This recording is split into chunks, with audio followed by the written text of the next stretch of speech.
देख रहे हैं हेलो डॉक्टर और मैं हूं अंजलि। गर्मी का मौसम आते ही लोगों की मुश्किलें बढ़ जाती हैं। चिलचिलाती धूप मानो जान ही ले लेती है। ऐसे में बहुत सारी सावधानियां भी बरतनी होती है और उसके लिए ये जानना जरूरी होता है कि क्या करें और क्या ना करें। गर्मी में कौन कौन सी बीमारियों का खतरा होता है, ये बताएंगे हम आपको इस रिपोर्ट में।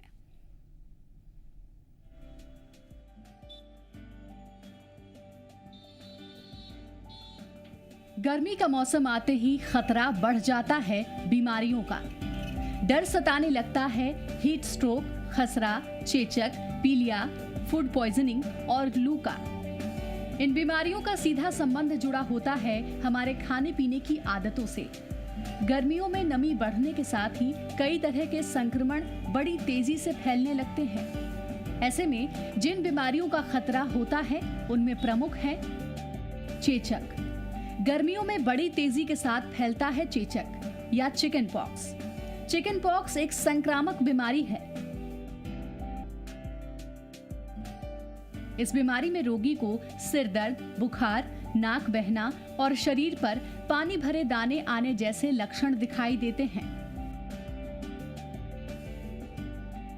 खसरा, ये बीमारी सांस के जरिए फैलती है। पैरामाइयोक्सो नामक वायरस से ये बीमारी होती है। खसरे के लक्षण हैं शरीर पर छोटे छोटे लाल रंग के दाने, बुखार, खांसी, नाक बहना और आंखों का लाल होना। पीलिया, पीलिया को जॉन्डिस या हेपेटाइटिस भी कहते हैं। ये बीमारी वायरस से होती है। फूड पॉइजनिंग, गंदा पानी और बाहर का खुला या गंदा खाना खाने से पेट में संक्रमण और फूड पॉइजनिंग का खतरा बढ़ता है। अगर फूड पॉइजनिंग बढ़ी तो रोगी को डायरिया और उल्टी होने लगेगी।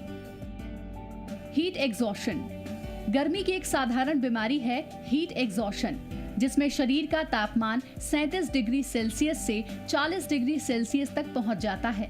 चक्कर आना, ज्यादा प्यास लगना, कमजोरी, सिर दर्द और बेचैनी इसके मुख्य लक्षण हैं। हीट स्ट्रोक, हीट स्ट्रोक होता है तेज गर्मी की वजह से। अगर हीट एग्जॉशन का इलाज तुरंत न किया जाए तो हीट स्ट्रोक हो सकता है। ये जानलेवा भी साबित हो सकता है। गर्मियों में दिल के दौरे पड़ने के मामले भी बढ़ रहे हैं। विशेषज्ञों के मुताबिक गर्मियों में हार्ट पेशेंट को हर हाल में डिहाइड्रेशन से बचना चाहिए, जिसके लिए ज्यादा से ज्यादा पानी पीने की आदत डालें।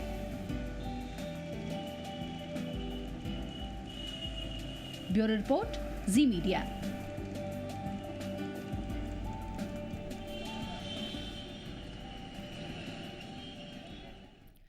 तो हेलो डॉक्टर आज आपकी इन परेशानियों का समाधान करेगा कि आप कैसे गर्मी और लू से बचें।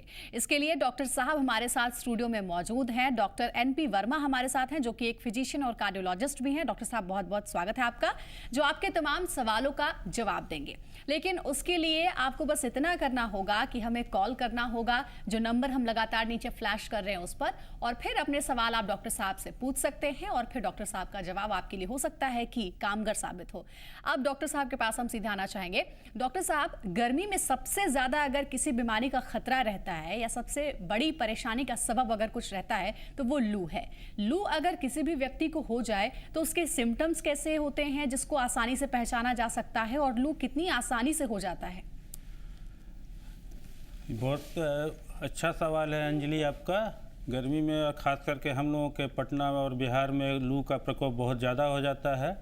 इसमें शरीर का तापमान अचानक बहुत बढ़ जाता है, शरीर जलने लगता है, सूखा पड़ जाता है, लाल भी हो जाता है, चक्कर आने लगता है, उल्टी होने लगती है और पेशाब भी की मात्रा कम हो जाती है। किसी किसी लोगों को तो मिर्गी का दौरा भी पड़ने लगता है। ऐसे में ये बहुत ज़रूरी है कि इसका तुरंत इलाज किया जाए, और इसका सबसे उत्तम इलाज यही है कि मरीज को जितना जल्दी हो सके उसको ठंडा करने की कोशिश की जाए। अगर अगल बगल कहीं एसी कमरा है तो तुरंत उसको एसी कमरा में डाला जाए और जितना जल्दी हो सके उसको अस्पताल पहुंचाया जाए। इसमें बुखार उतारने वाली जो दवाइयां हैं जैसे पैरासीटामोल या एस्पिरिन, वो ज़्यादा कारगर नहीं होती हैं। ऐसे में मरीज को ठंडा रखना ही बहुत ज़रूरी है। बर्फ़ का सिला उसके बदन पे रखा जाता है, खास करके उसके ग्रॉइन पे रखिए, आर्मपिट पे रखिए, नेक पे रखिए, बैक पे रखिए। ये सब एरिया ऐसे हैं जहाँ सर्कुलेशन बहुत ज़्यादा होता है और मरीज़ जल्दी ठंडा होता है। डॉक्टर साहब, कई बार ऐसा भी कहा जाता है कि लू जानलेवा भी साबित हो जाता है, क्योंकि कई बार लोगों को, खास करके वैसे जगहों पे, लोग अगर गांव में रहते हैं, वहां पर अगर उन्हें कड़ी धूप में उनका घूमना फिरना होता है किसी काम की वजह से, और वो अक्सर सिम्टम्स यानी कि लक्षणों की पहचान नहीं कर पाते हैं, जिसकी वजह से कई बार लू जानलेवा भी साबित हो सकता है। वैसे लोगों को कौन कौन से सरल उपाय अपनाने चाहिए, चाहे वो शहर में रहने वाले लोग हों या गाँव में रहने वाले लोग? मैंने बताया ना कि मरीज को ठंडा करने का हर प्रयास करना चाहिए। गाँव में तो बहुत अच्छी बात यह है कि खुला वातावरण रहता है, इसलिए अगर खपड़ेल या फूस के मकान में उसको रखा जाए और उसको पानी से ही नहला दिया जाए अच्छे से, और खूब तेज़ हवा की जाए, सो दैट कि एवापोरेशन उसका होता रहे। एवापोरेशन से बॉडी का हीट लूज करता है, मरीज ठंडा होता है जी। और अगर बर्फ़ मिल जाए अगल बगल में तो बर्फ़ के टुकड़ों को उसके जगह जगह शरीर के अंगों पर रखा जाए। इससे जल्द से जल्द लू से निजात मिल सकता है किसी को। और भी बीमारियां हैं जिनका खतरा खास करके गर्मी में बना रहता है, जैसे कि चेचक है, जॉन्डिस है, खसरा है, food poisoning, heat exhaustion, heat stroke, जिसके बारे में हमने अपनी रिपोर्ट में भी जिक्र किया था। उसके ऊपर भी डॉक्टर साहब से बातचीत करेंगे, लेकिन इसी बीच एक दर्शक हमारे साथ जुड़ गए पटना से, धनंजय कुमार इनका नाम है। धनंजय जी, बहुत बहुत स्वागत है आपका हेलो डॉक्टर में। क्या पूछना चाहते हैं आप डॉक्टर साहब से? मैम, मैं पूछना चाहता हूँ कि गर्मी जैसे शुरू होती है, मेरे ये गर्दन के पास वो लाल लाल वो चक्कर टाइप का हो जाता है, वो बहुत कुकुलाहट टाइप का हो जाता है, मतलब लाल लाल हो जाता है पूरा। जी डॉक्टर साहब, वो ज़्यादा तो वजह ये मुझको जो लगता है आप जो बता रहे हैं वो तो पसीना के जमा होने से वहाँ होता होगा। आप उस एरिया को साफ रखें और उस पर प्रिकली हीट पाउडर का रेगुलर इस्तेमाल करें, तो मुझे लगता है कि आपको ये परेशानी नहीं होगी। यानी कि डॉक्टर साहब, गर्मी में साफ सफाई भी बहुत ज़रूरी है। अगर पॉसिबल हो तो 2 बार भी आप नहा लें तो अच्छी बात होगी। हाँ, एकदम सही बात। अच्छा डॉक्टर साहब, जॉन्डिस का खतरा भी गर्मी के दिनों में बहुत ज़्यादा बना रहता है, तो इससे कैसे बचा जाए? क्योंकि इसके तो लक्षण लोग पहचान भी लेते हैं, आंखों का पीला होना, नाखूनों का पीला होना, कुछ ऐसे इसके लक्षण है जिससे जॉन्डिस की पहचान की जा सकती है, लेकिन ट्रीटमेंट प्रॉपर लोग नहीं ले पाते हैं कई बार। सच पूछिए तो जॉन्डिस एटिस, जिसको हम हेपेटाइटिस है, जो जॉन्डिस के रूप में दिखता है लोगों को, और कॉमन लेमैन टर्म है जॉन्डिस। तो हेपेटाइटिस एज इट इज़ अगर ए और ई का है तो उसका कोई स्पेसिफिक ट्रीटमेंट तो होता नहीं है। बी और सी का होता है, लेकिन ज़्यादातर लोगों को वो होता नहीं है। कॉमनली जो ए और ई होता है उसमें बचाव ही सबसे अच्छा चीज़ है। और गर्मियों में लोग इधर उधर पानी पी लेते हैं, इधर उधर खाना खा लेते हैं, गंदगी भी बढ़ जाती है। अगर कहीं बारिश हो गई तो शहर भी गंदा हो जाता है। तो ऐसे में खाने पीने पे और तो लोगों को बहुत सावधानी बरतनी चाहिए। बाहर का कम से कम खाना इस्तेमाल करना चाहिए। पर्टिकुलरली जो स्टोर्ड फूड है, जैसे पनीर हुआ, दही हुआ, जो 2-2 दिन 3-3 दिन लोग रखते हैं, उसके इस्तेमाल से ही बचना चाहिए। अच्छा, तो ये उपाय हैं जिससे आपको जॉन्डिस नहीं होगा गर्मी में, अगर इन सावधानियों को आप बरतेंगे तो। अब हम चेचक की बात करते हैं, चिकन पॉक्स। कई लोगों ने ये कहा है कि गर्मी के दिनों में चिकन पॉक्स की शिकायत आ जाती है, जिससे छोटी माता के रूप में भी लोग जानते हैं। ये जो बीमारी होती है वो किस तरीके से होती है, इसके लक्षण क्या होते हैं, और इससे जल्द से जल्द उबरा जाए, इसके भी कुछ उपाय हैं क्या डॉक्टर साहब? देखिए, ये तो कंटेजियस बीमारी है, इसलिए अगर जिस भी आदमी को ये बीमारी हो गया है उसके पास तो आदमी को जाना नहीं चाहिए। ये बहुत तेज़ी से फैलने वाली बीमारी है। जिसको कंटेजियस मतलब संक्रामक बीमारी जिसको कहते हैं हिंदी में। तो एक तो उसके पास जाना नहीं चाहिए, दूसरे कि हमेशा आदमी को साफ सफाई वाले वातावरण में रहना चाहिए। और अगर कभी जा भी रहा है तो अपने नाक को रुमाल से या मास्क से जरूर लगा के जाना चाहिए। तो ये डॉक्टर साहब के कुछ अच्छे नुस्खे हैं जो हो सकता है आपके काम आ जाएं और गर्मी में आप स्वस्थ रहें। एक कॉलर हैं, जय विनोद शर्मा नाम है इनका, पटना से हमारे साथ ही दर्शक जुड़े हैं। बहुत बहुत स्वागत है जय जी आपका। डॉक्टर साहब से सवाल आपका क्या है? मेरा सवाल है डॉक्टर साहब, हम हमेशा हमको गर्मी लग जाता है जब से धूप में निकलते हैं। मैडम, मेरा सवाल ये है कि जब बताइए। गर्मी में जब निकलते हैं मैडम जी, तो जरा सा धूप लगता है, हमको गर्मी लग जाता है। धूप अगर लगेगी तो गर्मी तो जरूर लगेगी जय जी, ये तो नॉर्मल सी बात है। अगर और भी कोई दूसरी समस्या है आपको तो वो पूछिए डॉक्टर साहब से। लेकिन टीवी का वॉल्यूम जरूर म्यूट कर दीजिए उसके पहले आप, तभी आपके सवाल को हम ठीक ढंग से सुन सकेंगे। पेट भी खराब हो जाता है हमेशा मैडम जी, मतलब सेहत कैसे अच्छी रही गर्मी में, ये आप पूछना चाहते हैं। चलिए जय जी, आपका शुक्रिया हमारे साथ जुड़ने के लिए। सेहत पे कैसे ध्यान रखें, नॉर्मली एक सवाल है, इनका जनरल क्वेश्चन है कि गर्मी में कैसे हम हेल्दी रह सकते हैं। ये आपने इसको बड़े अच्छे जगह पे मोड़ दिया है कि गर्मी में हम लोग कैसे हेल्दी रह सकते हैं। सबसे पहले तो अपने आप को पानी हम लोग खूब पिएं। अगर एक्सरसाइज करते हैं तो भी पानी एडिक्वेट वाटर लेकर ही एक्सरसाइज करने जाएं। बाहर कहीं जा रहे हैं तो भी पानी पिएं। लौट के आते हैं तब भी हम लोग वहाँ से अगर कहीं से लौट के आए तो भी पानी पिएं। कपड़ा थोड़ा ढीला पहने, हल्के रंग का पहने, प्रेफरेबली वाइट अगर पहनते हैं तो बहुत अच्छी बात है। दूसरे की बाहर की चीज़ों को खाना कम से कम खाएं, पहले भी बोल चुके हैं हम जी। इसी तरह से आप अपने आप को थोड़ा बचा कर रखें, भुना ना खाएं ज्यादा, शायद ये भी एक बड़ी सावधानी ये तो है ही। ठीक है, जयप्रकाश जी एक दर्शक हैं, जुड़ गए डॉक्टर साहब हमारे साथ फोन लाइन पे। जयप्रकाश जी बहुत बहुत स्वागत है आपका हेलो डॉक्टर में। क्या पूछना चाहते हैं आप डॉक्टर एनपी वर्मा से? सर टीवी का वॉल्यूम म्यूट कर दीजिए सर। सभी दर्शकों से ये रिक्वेस्ट है, हमारी अपील है कि जब भी हमें फोन करें और सवाल डॉक्टर साहब से पूछना चाह रहे हो तो अपने टीवी का वॉल्यूम म्यूट कर दे, क्योंकि डॉक्टर साहब जब तक आपका सवाल नहीं सुनेंगे जवाब नहीं दे पाएंगे। गर्मी के दिनों में जी, हेलो जी मैं सुन रही हूँ, बताइए सर। हाँ, गर्मी के दिनों में एसी में जाते हैं या एसी से निकलते हैं तो सांस लेने में दिक्कत होने लगता है। ठंड से गर्मी में, गर्मी से ठंड में जाने आने। ये एक अच्छा सवाल है शायद डॉक्टर साहब इनका। अक्सर ऐसा होता है कि जब एसी के बाहर हम निकलते हैं तो। उम्र क्या है आपकी? उम्र क्या है जयप्रकाश जी? 54। 54। आपको पहले से भी सांस की समस्या है? और हाँ, ये फेफड़े की झिल्ली में हम 18-19 साल के तक पानी हुई थी। उसके बाद से फिर पुलरूसी रोग होती। हाँ वो ठीक है, वो हम समझ गए। उसके बाद से सांस की कोई समस्या रही है आपकी? ना, वो कभी कभी ऐसा होता है, मतलब कभी एलर्जी से ही, खासकर गर्मी के दिनों में। आप खुद ही बोल रहे हैं अपनी बीमारी के विषय में, आप थोड़ा ओवर सेंसिटिव है चेंज ऑफ टेम्परेचर को लेके। तो जब भी आप एसी से बाहर जाएं या बाहर से एसी आते हैं तो ग्रेडेड एटमॉस्फेयर से होकर जाएं। मतलब अगर बाहर से आए हैं तो पहले बगैर एसी वाले कमरे में थोड़ी देर रहें, उसके बाद एसी वाले कमरे में जाएं। और डॉक्टर साहब लगता है हर किसी को ये करना चाहिए। ये करना ही चाहिए। सडन चेंज ऑफ टेम्परेचर जो है वो हमेशा दिक्कत करता है। बिल्कुल दिक्कत करता है। तो ये बहुत अच्छी बात है डॉक्टर साहब बता रहे हैं, और कुछ आसानी से ऐसे सिंपल नुस्खे हैं जो आपके बहुत काम आ सकते हैं अगर गर्मी में आपको फिट एंड हेल्दी रहना है। लगातार doctor NP Verma physician and cardiologist हमारे साथ बने हुए हैं, उनसे आप अपने सवाल पूछ सकते हैं। फिलहाल हेलो डॉक्टर में वक्त हो चला है एक बहुत ही छोटे से ब्रेक का।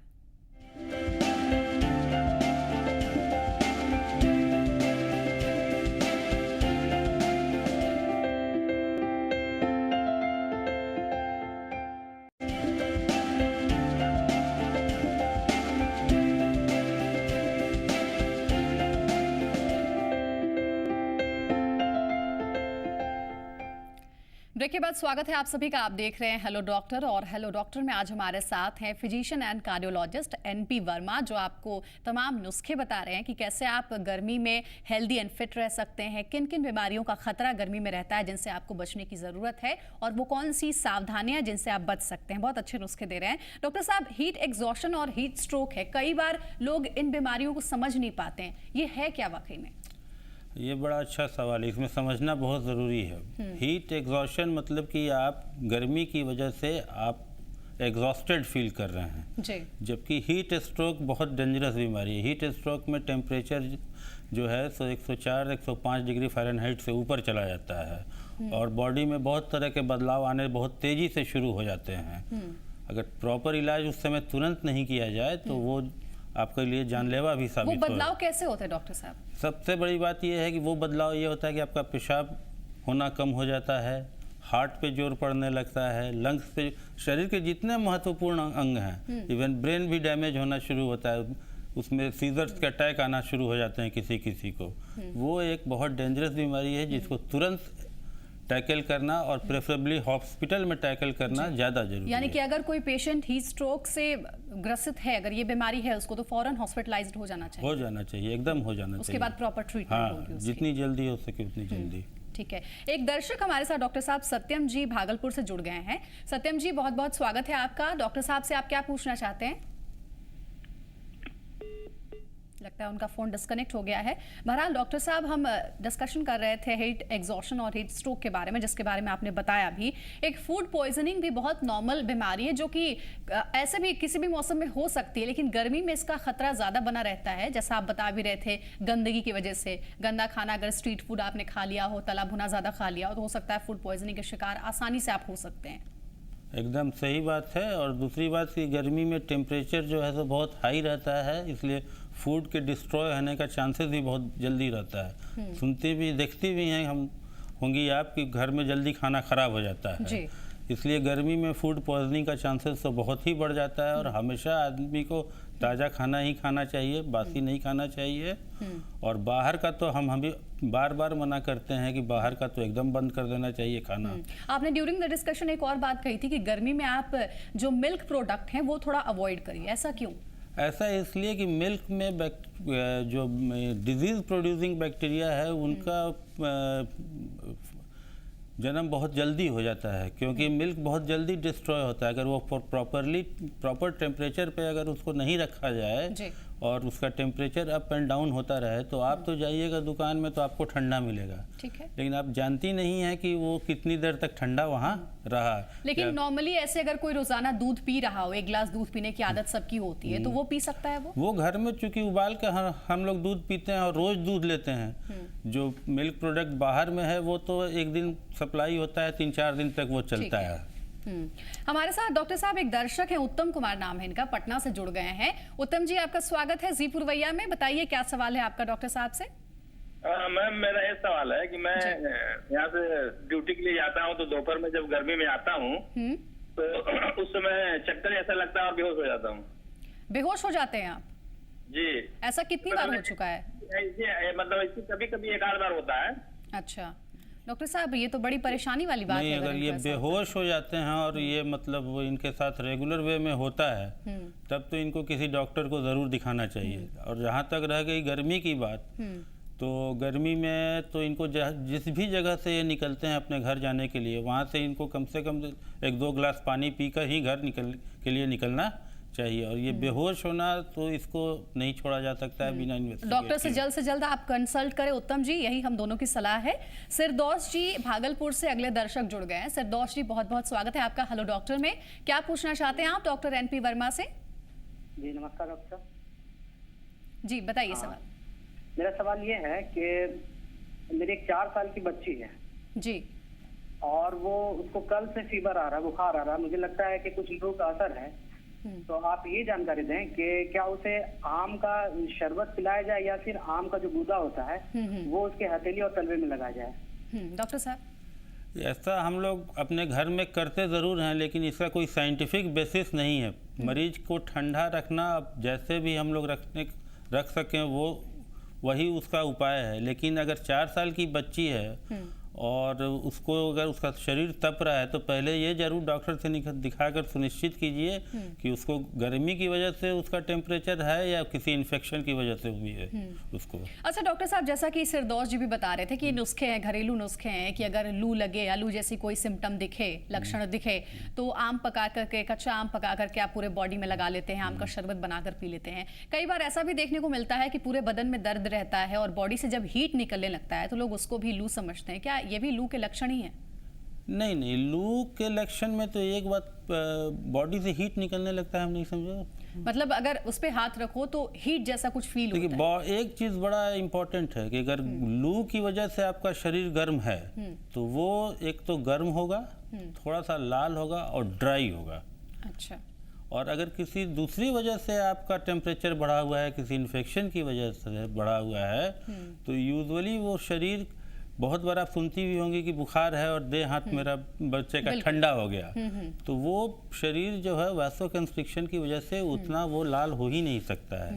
ये एक सिंपल तरीका है तय करने का कि इन्फेक्शन तो यहाँ पे मैं दर्शकों को कहना चाहूंगी कि अक्सर कई ऐसी बीमारियां हैं जिनके बारे में हमें पता नहीं होता है, लेकिन अंदाजन इत्तेफाकन हम कुछ भी गेस कर लेते हैं कि ये बीमारी हो सकती है। इससे आप बचें। अक्सर लोग ऐसा भी करते हैं। डॉक्टर से आप कंसल्ट करें अगर कुछ ज़्यादा सीरियस आपको लग रहा है तो। डॉक्टर साहब, क्योंकि आप कार्डियोलॉजिस्ट हैं तो हार्ट पेशेंट जो है उनको तो हर मौसम में अलग अलग दिक्कतें होती ही हैं, सफ़र करना ही पड़ता है। हार्ट पेशेंट्स गर्मी में कैसे बचें या किस तरीके से केयरफुल रहें वो अपनी सेहत को लेकर? यूजुअली हर हार्ट पेशेंट को ये एडवाइस किया जाता है कि वो एक्सरसाइज ज़रूर किया करे।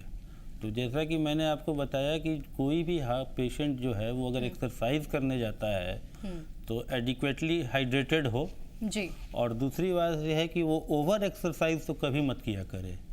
जितना वो उसका बॉडी कैपेसिटी है, जितना वो टॉलरेट कर सकता है उतना ही वो एक्सरसाइज किया करे। तीसरी बात कि एक्सट्रीम ऑफ टेम्परेचर में उसको बाहर कभी भी नहीं निकलना चाहिए। इससे उसके हार्ट में, जैसे बताया मैंने कि अगर टेम्परेचर आपका या फीवर होता है गर्मी की वजह से तो उसका असर शरीर के हर महत्वपूर्ण अंग पे होता है। हार्ट पे भी होता है, हार्ट का फंक्शन भी कॉम्प्रोमाइज़ होता है। इसलिए एक्सट्रीम हाई टेम्परेचर में आदमी को अपने घर में ही रहना चाहिए। तो ये दो बहुत बड़ी सावधानियां हैं हार्ट पेशेंट के लिए कि आप ज़रूरत से ज़्यादा एक्सरसाइज ना करें और दूसरी बात ज़्यादा टेम्परेचर में जाने से अवॉइड करें, परहेज करें। चलिए डॉक्टर साहब, बहुत बहुत शुक्रिया करना चाहेंगे। हमारे साथ आज हेलो डॉक्टर में डॉक्टर NP वर्मा थे जो फिजिशियन और कार्डियोलॉजिस्ट हैं। बहुत अच्छे टिप्स उन्होंने बताए हैं गर्मी में हेल्दी फिट कैसे आप रह सकते हैं इसको लेकर के, और खास करके गर्मी में जिन बीमारियों का खतरा होता है। आई एम श्योर कि आज का अगर हेलो डॉक्टर आपने देखा होगा तो ये आपने जरूर समझ लिया होगा कि कौन कौन सी वो बीमारियां हैं जिनसे आप आसानी से कुछ सावधानी अगर बरतें तो बच सकते हैं। इसी के साथ फिलहाल हमारे खास प्रोग्राम में इतना ही। दीजिए इजाजत, लेकिन आप देखते रहिए जी पुरवैया। नमस्कार।